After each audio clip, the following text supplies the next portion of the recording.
In this section, we'll talk about differentiation of inverse trigonometric functions. All right, I'll start with beginning with n in mind.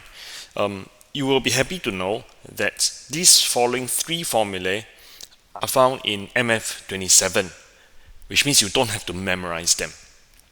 But as with all things, I think it's useful for us to know the proof of them so that you know how it came about. So I'm going to specifically just talk about this one. How do you get from differentiating sine inverse to get this? Very, very quickly. So let's take a look at the proof. All right. So let's begin with this. Let y be equals to this. My endpoint, if y is sine inverse x, all right, if y is sine inverse x, then arc sine x, we sometimes call it arc sine x. Our end goal is to get here, which is this result. Correct? Which is this result, which is found in MF26, and this is my end goal. So how do we carry on and get there? So if I were to rewrite, I'm going to write now, if I were to rewrite, okay, I can say sine y must be equals to x. Right? Can we then differentiate? When we use implicit differentiation, differentiating with respect to x. Differentiate sine y, I get cosine y. But let's not forget our implicit differentiation, there is a dy dx here. Right, a chain rule equals to 1. Right? Now therefore it means that dy dx is just 1 over cosine y. Now then you may say, how do I get from this point to this point? At this point I want to draw a right angled triangle here. Okay? Yep. If y is an angle here, yes, if y is an angle here, correct, sine y, if I see here, maybe I change the color a little bit to a highlighter. Since sine y is x, therefore sine y is x over 1. Correct? Sine y is x over 1. Which means by Pythagoras theorem, right, you realize that this one is square root 1 minus x squared. So I will write it down here. This is using Pythagoras theorem.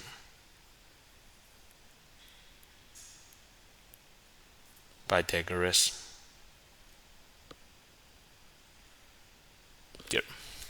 Right? Use Pythagoras theorem to get here. So since sine y is x over 1, all right, because sine y is x, you are given that. I draw a right angle triangle. Therefore, cosine y, therefore, is square root 1 minus x squared. Divide by 1.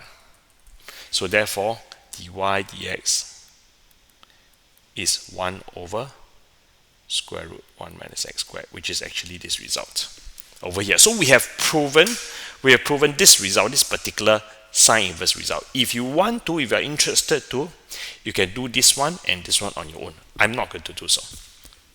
All right. Now, so recap again. All these are given in MF27. There is no need to memorize. There's no need to memorize. Now, can we then use chain rule? I'll give you an example here.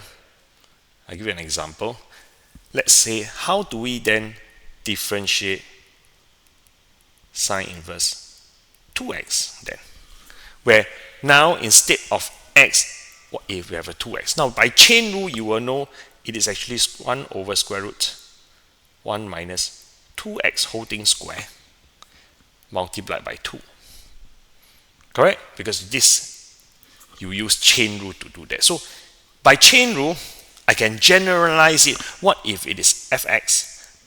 You replace it by fx, you just add f prime x here. Similar with fx, f prime x, fx, you add f prime x. So I want to stress that the formula on the left is given in the formula list. The formula on the right is not in formula list, but I'm sure you are capable of using chain rule to get that. Just a few more notes for us to take note, right, to remember. Look, sine inverse arc sine x is not sine x to the power minus 1. Sine x to the power minus 1 is 1 over sine x, which is cosecant. Yes? Alright? So if you say what is sine inverse half, or rather arc sine half. Alright, arc sine half is pi over 6. Whereas sine half to the power minus 1 is just 1 over sine half, which is some number. So let's be very clear. Next, arc sine x is an angle such that sine theta is an angle theta such that sine theta is x. So I give you again the simple example, such if I say what is this one, it means sine pi over 6 is half. Pi over 6, if you want to convert to degrees, it is 30 degrees lah. Correct? It's 30 degrees. Alright, it's 30 degrees. So it's like that. Okay, arc sine something is always an angle. So from point 1, I think it's quite obvious that similarly arc cosine is not the same as cosine x to the power minus 1. Arc tangent, of course, is not that. So just take note of that. Okay, that's that. Thank you.